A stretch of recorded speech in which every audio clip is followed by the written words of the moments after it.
दोस्तों, आज मैं आप लोगों को बेसिक अनुपात और समानुपात रेशियो एंड प्रोपोर्शन का बेसिक पढ़ाने वाला हूं। जैसे आज अपने पास जो प्रश्न है वो इस प्रकार से है, यदि a अनुपात b बराबर 2 अनुपात 3 है, b अनुपात c बराबर 4 अनुपात 5 है, c अनुपात d बराबर 6 अनुपात 7 हो, तो बताइए a अनुपात d का मान क्या आएगा। तो इस प्रश्न को हल करने के लिए हमारे पास एक सिंपल तरीका ये रहता है कि जो भी हमारे पास अनुपात दिया हुआ है उस अनुपात को आप बटे में लिख सकते हो, उसको भिन्न के रूप में लिख सकते हो। जैसे 2 अनुपात 3, तो 2 अनुपात 3 का मतलब हो जाएगा 2/3। उसी प्रकार जैसे b अनुपात c दिया हुआ है 4 अनुपात 5, तो आप इसको लिख सकते हो 4/5। और c अनुपात d बराबर दिया है 6 अनुपात 7, तो आप इसको लिख सकते हो 6/7। और आप इन तीनों का गुणा कर देते हैं, तो गुणा करने पर जो भी संख्या बचेगी वो a अनुपात d के रूप में रहेगी। सर कैसे? जैसे आप यदि इसको हल करते हो तो 3 से 6 कट जाएगा 2 बार, और ऊपर सम संख्या है और नीचे भी सम संख्या है, तो संख्या कटना नहीं है।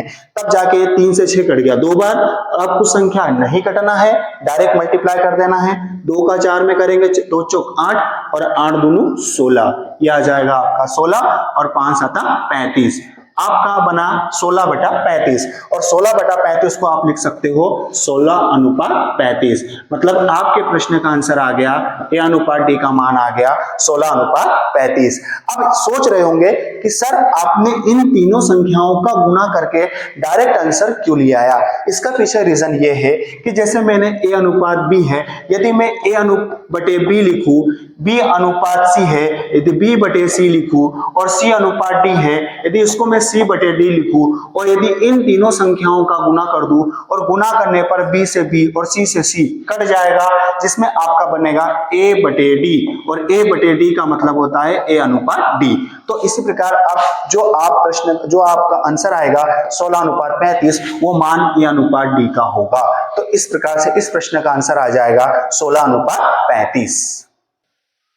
हाँ दोस्तों, अपना अगला प्रश्न ये रहा जो है, यदि a अनुपात b बराबर 2 अनुपात 3 है, b अनुपात c बराबर 5 अनुपात 6 है हो, तो बताओ a अनुपात b अनुपात c a plus b plus c और a plus b minus c का मान क्या आएगा।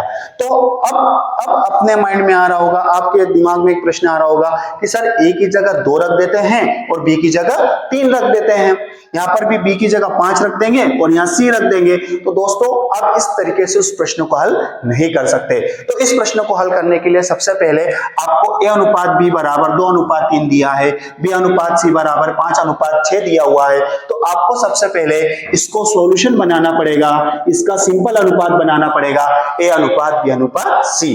और आप इसको a अनुपात b अनुपात c के रूप में किस प्रकार से बना सकते हैं, तो इसके लिए एक सिंपल सा तरीका है, एक सिंपल सी ट्रिक है जिसमें आप सॉल्यूशन बना सकते हो। जैसे एग्जांपल 2 अनुपात 3, और ये मान a अनुपात b का हो गया, और b अनुपात c, तो b अनुपात c का मान क्या हो गया 5 अनुपात 6। तो अब इसके नीचे लिख सकते हो 5 अनुपात 6। अब 2 अनुपात 3 लिखिए और उसके नीचे लिखिए 5 अनुपात 6। लेकिन ध्यान रखिएगा कि b का मान जैसे ये 3 है और b का मान जैसे ये 5 है, तो ठीक है 3 के नीचे आपको 5 लिखना है, दैट मींस b के नीचे b का मान लिखना है, और सिंपल सा इसका मल्टीप्लाई कर देना है। कैसे? जैसे 5 है तो 5 का गुना पहले 2 में करना है, फिर 5 का गुना 3 में करना है। तो 5 का गुना 2 में करेंगे तो 5 दूनी 10 हो जाएगा, 5 का गुना 3 में करेंगे तो 5 तिया 15 हो जाएगा।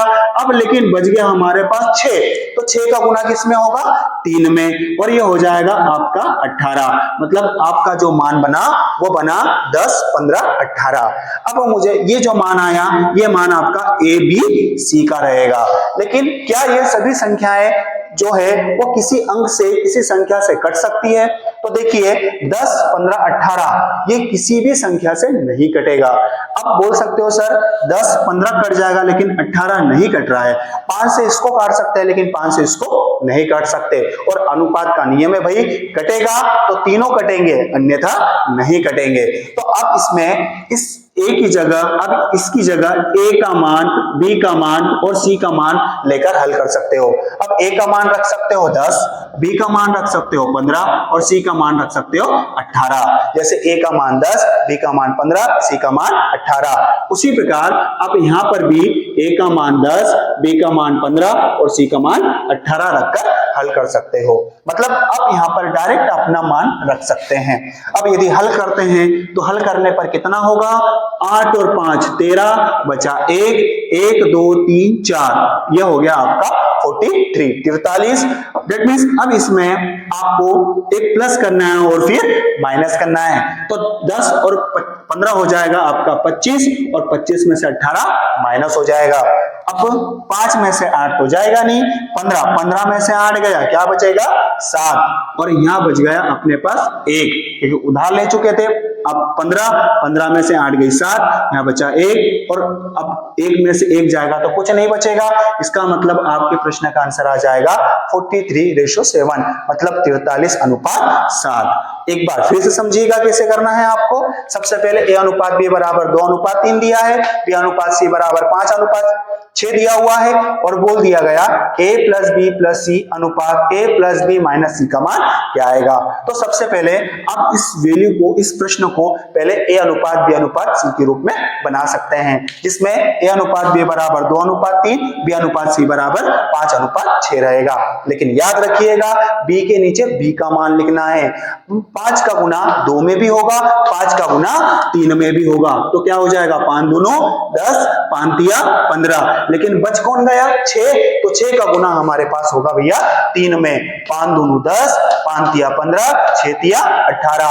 आपका जो मान आया ए बी सी का 10, 15, 18 रहेगा। अब इसमें a प्लस बी प्लस सी, तो a की जगह 10, b की जगह 15, c की जगह 18, a की जगह 10, b की जगह 15 और c की जगह 18 रख सकते हो। जोड़ने पर हो जाएगा 43 और यहां पर घटाने पर हो जाएगा 7, क्योंकि 25 में से 18 जाएगा तो बचेगा 7। तो यह रहा आपके प्रश्न का आंसर। दोस्तों अगला प्रश्न हमारा अनुपात समानुपात का क्या है। यदि a का 20% बराबर है b का 30% बराबर है c का 40%, तो बताइए a अनुपात b अनुपात c का मान क्या होगा।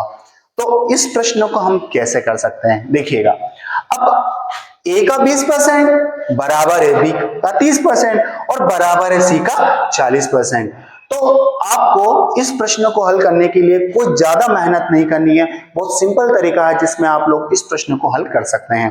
कैसे रहेगा, जैसे a का 20%, b का 30%, तो आप पहले इन दोनों का सिंपल अनुपात बना सकते हैं, उसके बाद फिर b और c का एक अनुपात लेकर हल कर सकते हैं। जैसे एग्जांपल a का 20% बराबर b का 30%, तो आप इसको हल करने के लिए एक काम कर सकते हैं। अब पहले तो इस दो अनुपात को हल करने की कोशिश करिए।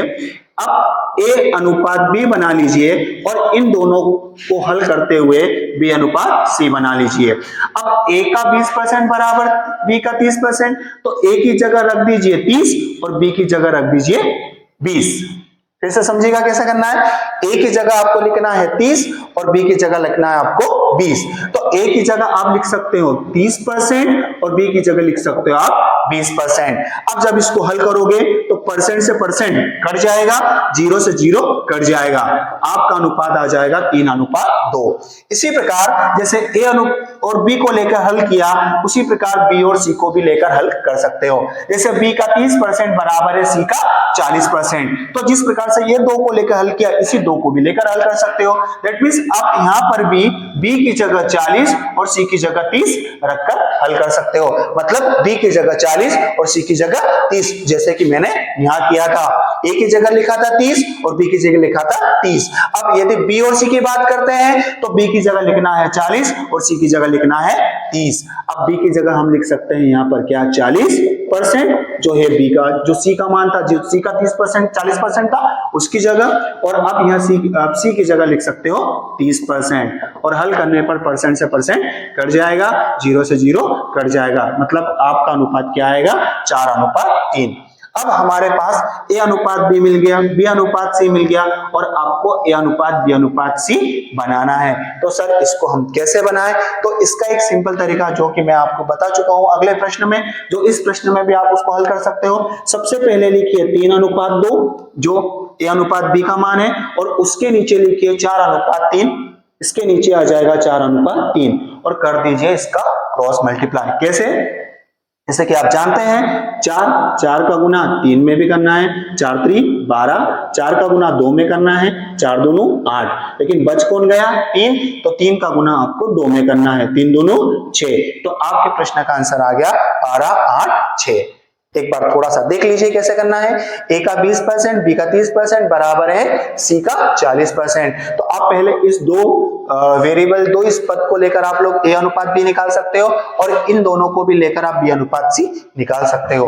ए की जगह आपको रखना है 30, बी की जगह रखना है आपको 20। परसेंट से परसेंट कट गया, 0 से 0 कट गया, 3 अनुपात 2। उसी प्रकार बी और सी लेकर हल कर सकते हैं। अब यहाँ पर बी का मान रख सकते हो 40 और सी का मान रख सकते हो 30। परसेंट से परसेंट कट गया, 4 अनुपात 3, यहाँ पर बना 3 अनुपात 2, यहाँ पर बना 4 अनुपात 3, 3 अनुपात 2, 4 अनुपात 3 लेकर आप लोग हल कर लेना।